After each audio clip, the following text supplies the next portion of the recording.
Iramba Mashariki, ardhi ya watu wenye bidii, ardhi ya matumaini mapya, ardhi ambako ahadi zinaanza kuwa matendo.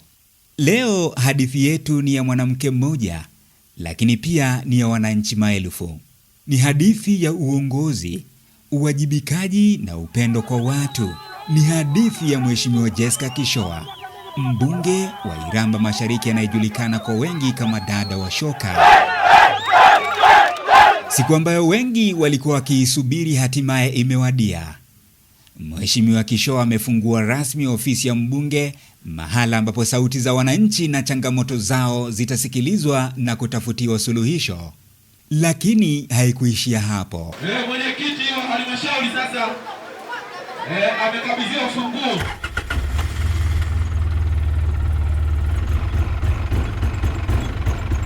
Kwa kutekeleza ahadi aliyoitoa wakati wa kampeni, mbunge huyu amekabidhi gari aina ya Kenta kwa wananchi kwa ajili ya kusaidia shughuli za maendeleo. Gari litatumika kusafirisha vifaa vya miradi, kusaidia vikundi vya wananchi na kuharakisha maendeleo ya kijamii na kiuchumi. Jimbo hili la Iramba Mashariki lina historia ndefu. Limeanza tangu mwaka 1995, lakini hatukuwa na ofisi tangu 1995. Ofisi ya mbunge hatukuwa naye, lakini hii ndio mara ya kwanza kupata ofisi ya mbunge mwaka 2026. Kwa hiyo tunashukuru sana, tunamshukuru sana mbunge wetu. Tunasema asante sana mbunge, tunakushukuru sana. Wananchi sasa watapata nafasi ya kuja kupeleka matatizo yao kwa mbunge, kwa sababu ofisi iko inaonekana. Kwa hiyo ni jambo kubwa sana. Vile vile tunashukuru kwenye gari. Tunasema asante mbunge. Kama nilivyoeleza, tuna miaka zaidi ya 30 sasa. Maana ilianza 95. Hatukuwahi kupata gari ambalo tunakabidhiwa wananchi kwa ajili ya matumizi ya wananchi kwa wagonjwa na nini. Hatujawahi kupata. Kwa hiyo ni miaka zaidi ya 30. Huyu mbunge ndio mbunge wa kwanza kuwa na ofisi na ndio mbunge wa kwanza kuleta gari. Tunamshukuru sana, Mungu ambariki sana. Nafahamu kwamba kwa kuwa na ofisi ya mbunge, kwanza ofisi itaniunganisha mimi pamoja na wananchi. Hata nikiwa ndani ya bunge, bado wananchi wataendelea kupata huduma kutoka kwa mbunge wao, kama kuletewa kero, kupewa taarifa ya masuala mbalimbali ya kijamii. Lakini ofisi hii ina idara mbalimbali. Tumeweka idara, tuna mtu wa mambo anashauri masuala ya sheria, atakuwa anashauri wananchi. Tuna watu wanao coordinate kujua masuala ya wananchi, mambo yanavyoendelea jimboni, majanga mbalimbali. Kwa hiyo ofisi itatusaidia sana kuweza kucoordinate masuala ya wananchi kwa ufasaha. Ni sauti ya furaha, ni sauti ya matumaini mapya. Katika ziara yake ya kikazi, Mheshimiwa Kishoa ametembelea miradi mbalimbali ya maendeleo wilayani kwake. Kwanza amekagua ujenzi wa daraja la Kinyangiri, daraja ambalo kwa miaka mingi limekuwa ndoto ya wakazi wa eneo hilo. Wakati wa mvua, watoto walishindwa kwenda shule, wagonjwa walishindwa kufika hospitalini na wakulima walishindwa kufikisha mazao yao sokoni. Leo ndoto hiyo inaanza kuwa halisi, kwani tayari mkandarasi yupo site na amewaahidi wananchi kwamba kufikia mwezi Mei mwaka huu mradi huu ambao unagharimu zaidi ya shilingi bilioni 1 utakamilika. Sisi hapa katika wilaya yetu, nyinyi wananchi mnafahamu, wilaya yetu ni wilaya yenye mabonde mengi. Inahitaji miundombinu ya uhakika, madaraja pamoja na barabara. Tumepoteza ndugu zetu wengi sana kutokana na kutokuwa na miundombinu ya uhakika.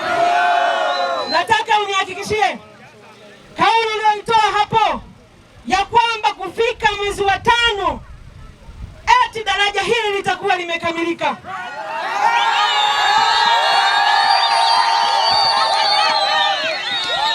Ninaomba utoe uhakika huo kwa mara nyingine. Mheshimiwa, tunaahidi Mungu tusaidie, tutatoboa bila wasiwasi, hatutakuangusha. Narudia tena. Sikilieni kwanza. Ninamuuliza tena kwa mara ya mwisho, na mimi sina wasiwasi na wewe, na wala sina wasiwasi na TARURA, na mna meneja mzuri sana TARURA. Kufika mwezi wa 5 daraja hili litakamilika. Tuna hakika Mungu atatusaidia, litakamilika mheshimiwa.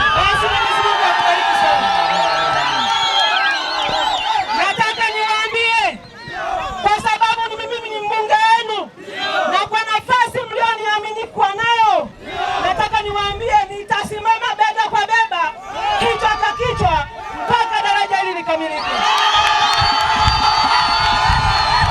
Furaha yetu imekuwa kubwa sana na tunamshukuru sana Rais Samia Suluhu Hassan na Deputy Kishoa mbunge kwa ajili ya kutuletea mradi huu hapa kijiji cha Lelembo, kata ya Kinyangiri, tarafa ya Kinyangiri. Tumepata adha nyingi sana, tumepoteza watu wengi, na zaidi ya yote hasara nyingi sana zimetokea hasa kwa wananchi kupoteza maisha kwa ajili ya mto huu. Adha zilikuwa nyingi, watu kupelekwa na maji. Kwa hiyo tunamshukuru Mungu kutusaidia kupata daraja. Mpaka sasa tunaomba tu daraja letu likamilike kama hivyo. Hakika mimi nasema kwamba namshukuru Mungu kwenye hili daraja ambalo linaenda kukamilika sio muda mrefu. Kwa hiyo tunashukuru Mungu. Itasaidiaje hili daraja? Itatusaidia kutuunganisha kati ya kijiji cha Lelembo na kata ya Kinyangiri, hasa katika masuala ya kuvusha mazao yetu kipindi cha mauzo. Adha gani mlikuwa mnaipata? Adha tulikuwa tunaipata kubwa sana, hasa masika kama haya. Wanafunzi walikuwa wanabeba maji mengi, kwa hiyo asilimia kubwa tumepoteza watoto wengi kulingana na huu mto. Lakini safari ya maendeleo haikuishia Kinyangiri. Gumanga, kijiji kilichokuwa kinategemea vituo vya afya vya mbali, safari ndefu na wakati mwingine maisha kupotea njiani. Mradi wa ujenzi wa kituo cha afya Gumanga ni ishara ya matumaini mapya kwa mama mjamzito, kwa mtoto mchanga, kwa wazee na vijana. Tumeambiwa kwamba limekamilika kwa 50%, lakini tunatamani likamilike kwa 100% ili iweze kukidhi viwango vya kuwa hospitali, kituo cha afya, si ndio? Tunaambiwa tu kwamba kimekamilika kwa 50%, na tunatambua kwamba serikali ilitoa fedha milioni 500. Sina wasiwasi na viongozi wetu waandamizi wanaoshughulikia swala hili, lakini nataka niwaambie, kwa sababu ameahidi hapa mbele yenu na mbele yangu, na mimi kwa kuwa ni mbunge wa jimbo la Iramba Mashariki, nataka niwaambie nitalisukuma kwa nguvu zangu zote na jengo hili litakamilika, na nitaenda kuchukua kama kuna jambo lolote ambalo halieleweki ili niweze kuelewa. Lazima tutibu vidonda kama vipo ili tupate tusonge mbele, sio? Ni kauli ya uongozi unaojali. Ni kauli ya mbunge anayesimama na watu wake.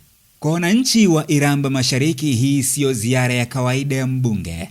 Ni ujumbe wa matumaini kwamba maendeleo yanawezekana, kwamba sauti zao zinasikilizwa na kwamba uongozi unaojali upo. Na la kufurahisha zaidi, safari ya maendeleo bado inaendelea.